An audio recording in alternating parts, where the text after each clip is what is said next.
Hi friends, இன்றைக்கி பாப்பாவுக்கு evening ஒரு ஸ்நாக் ரெசிபி தான் பார்க்க போகிறோம். இன்றைக்கி ஸ்கூலுக்கு கிளம்பும் போதே மம்மி எனக்கு ஸ்வீட்டாக ஏதாச்சும் ஒரு ஸ்நாக் பண்ணி வைங்கன்னு சொல்லியிருந்தா.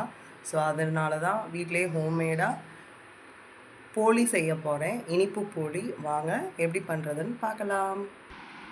இதுக்கு நான் 1 கப் மைதா மாவில் உப்பு, மஞ்சத்தூள் சேர்த்து லைட்டாக நெய் ஊற்றி நல்லா சப்பாத்தி மாவு கன்சிஸ்டன்சிக்கு பெசரி வச்சிட்டேன். ஸோ இதை ஒரு 2 ஹவர்ஸ்க்கு ரெஸ்ட் பண்ணிட்டேன். ஸோ பார்த்திங்கன்னா நல்லா சாஃப்டாக ஸ்பாஞ்சியாக இருக்குது. ஸோ நம்மளோட போளி பேட்டர் ரெடி.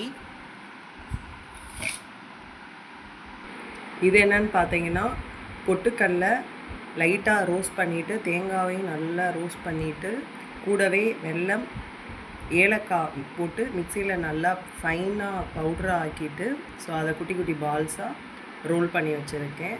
ஸோ இதை இந்த மைதா மாவு பேட்டருக்குள்ளே குட்டி குட்டி பால்ஸாக உள்ளே ஸ்டஃப் பண்ணி ரோல் பண்ணி எடுத்துக்கலாம்.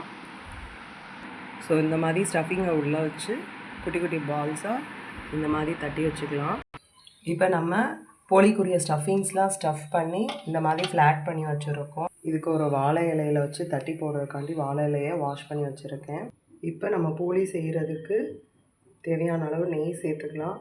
ஸோ நெய்யில் வச்சு நல்லா தட்டி நெய்யை அது மேலே ஸ்ப்ரெட் பண்ணி சுட்டு எடுத்திங்கன்னா சுவையான இனிப்பு போளி ரெடி. வாங்க எப்படி பண்ணுறேன்னு பார்க்கலாம். கையில் நல்லா நெய்யை டிப் பண்ணி எடுத்துக்கலாம். இப்போ போளி ஸ்டஃபிங் எடுத்து மெல்லமாக தட்டிக்கலாம்.